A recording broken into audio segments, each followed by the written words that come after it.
কাৰ্বি আংলঙৰ যিটো ভয়াবহ যি পৰিৱেশ এইটো নিয়ন্ত্ৰণ কৰিবৰ কাৰণে চৰকাৰক আমি আহ্বান জনাইছোঁ। আমি আজি আমাৰ ৰাজনৈতিক পৰিক্ৰমা সমিতিয়ে গভীৰ উদ্বেগ প্ৰকাশ কৰিছে আৰু এনেকুৱা ধৰণৰ ঘটনাৰ এটা সময়ত আমি পূৰ্বানুমান কৰিছিলোঁ, আমি বিভিন্ন বক্তব্যত কৈছিলোঁ যে ভূমি আটাইতকৈ এটা আৱেগিক বিষয়।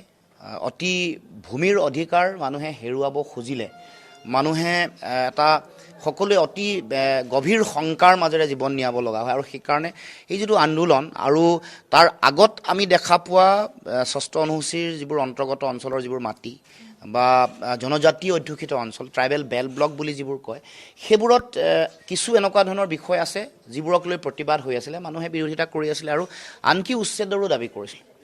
এই গোটেই বিষয়টো চৰকাৰী যন্ত্ৰৰ ফালৰ পৰা যেনেধৰণে তেওঁলোকে টেকেল কৰিব লাগিছিলে, যেনেধৰণে সমাধান সূত্ৰ উলিয়াবৰ কাৰণে আলোচনা বিলোচনা কৰা প্ৰয়োজন, তেওঁলোকৰ যিটো কনচাৰ্ণ, তেওঁলোকৰ শংকা, তেওঁলোকৰ উদ্বেগ, এইবোৰক তেওঁলোকে নিৰাময় কৰিবৰ কাৰণে কথা পাতিব লাগিছিলে, ব্যৱস্থা গ্ৰহণ কৰিব লাগিছিলে। নকৰাৰ কাৰণে এইটো হ'ল আৰু তাৰ কাৰণে মই ভাবোঁ যে চৰকাৰে জগৰীয়া আৰু আন্দোলন কৰি থকাৰ সময়ত এই দীঘলীয়া পৰিক্ৰমাটো সংখ্যা বেছি কম এইটো চাব নালাগিছিল, কিন্তু বিষয়টো যিহেতু গুৰুত্বপূৰ্ণ সেইকাৰণে চৰকাৰে একটো আইন শৃংখলাজনিত পৰিস্থিতিটো তেওঁলোকে চাব লাগিছিল। তেওঁলোকৰ যিটো ইণ্টেলিজেঞ্চ এইটো ফেইলিয়াৰ হৈছে। কাৰ্বি আংলঙৰ যিটো ভয়াবহ যি পৰিৱেশ এইটো নিয়ন্ত্ৰণ কৰিবৰ কাৰণে চৰকাৰক আমি আহ্বান জনাইছোঁ। আমি আজি আমাৰ ৰাজনৈতিক পৰিক্ৰমা সমিতিয়ে গভীৰ উদ্বেগ প্ৰকাশ কৰিছে আৰু এনেকুৱা ধৰণৰ ঘটনাৰ এটা সময়ত আমি পূৰ্বানুমান কৰিছিলোঁ, আমি বিভিন্ন বক্তব্যত কৈছিলোঁ যে ভূমি আটাইতকৈ এটা আৱেগিক বিষয়।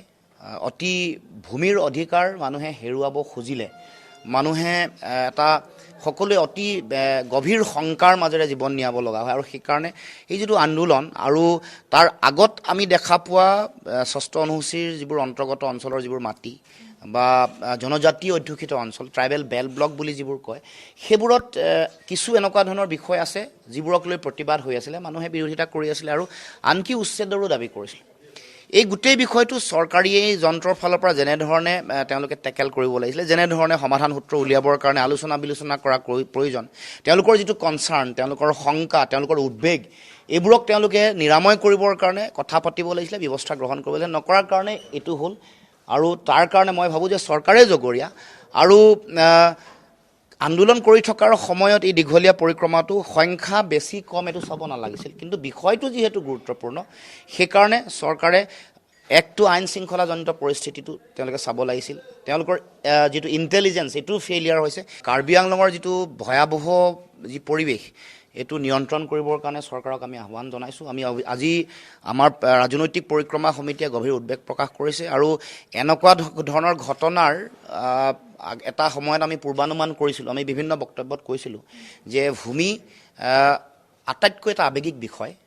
অতি ভূমিৰ অধিকাৰ মানুহে হেৰুৱাব খুজিলে মানুহে এটা সকলোৱে অতি গভীৰ শংকাৰ মাজেৰে জীৱন নিয়াব লগা হয় আৰু সেইকাৰণে এই যিটো আন্দোলন আৰু তাৰ আগত আমি দেখা পোৱা ষষ্ঠ অনুসূচীৰ যিবোৰ অন্তৰ্গত অঞ্চলৰ যিবোৰ মাটি বা জনজাতি অধ্যুষিত অঞ্চল ট্ৰাইবেল বেল ব্লক বুলি যিবোৰ কয়, সেইবোৰত কিছু এনেকুৱা ধৰণৰ বিষয় আছে যিবোৰক লৈ প্ৰতিবাদ হৈ আছিলে, মানুহে বিৰোধিতা কৰি আছিলে আৰু আনকি উচ্ছেদৰো দাবী কৰিছিল। এই গোটেই বিষয়টো চৰকাৰী যন্ত্ৰৰ ফালৰ পৰা যেনেধৰণে তেওঁলোকে টেকেল কৰিব লাগিছিলে, যেনেধৰণে সমাধান সূত্ৰ উলিয়াবৰ কাৰণে আলোচনা বিলোচনা কৰা প্ৰয়োজন, তেওঁলোকৰ যিটো কনচাৰ্ণ, তেওঁলোকৰ শংকা, তেওঁলোকৰ উদ্বেগ, এইবোৰক তেওঁলোকে নিৰাময় কৰিবৰ কাৰণে কথা পাতিব লাগিছিলে, ব্যৱস্থা গ্ৰহণ কৰিব লাগিছিলে। নকৰাৰ কাৰণে এইটো হ'ল আৰু তাৰ কাৰণে মই ভাবোঁ যে চৰকাৰে জগৰীয়া আৰু আন্দোলন কৰি থকাৰ সময়ত এই দীঘলীয়া পৰিক্ৰমাটো সংখ্যা বেছি কম এইটো চাব নালাগিছিল, কিন্তু বিষয়টো যিহেতু গুৰুত্বপূৰ্ণ সেইকাৰণে চৰকাৰে একটো আইন শৃংখলাজনিত পৰিস্থিতিটো তেওঁলোকে চাব লাগিছিল। তেওঁলোকৰ যিটো ইণ্টেলিজেঞ্চ এইটো ফেইলিয়াৰ হৈছে।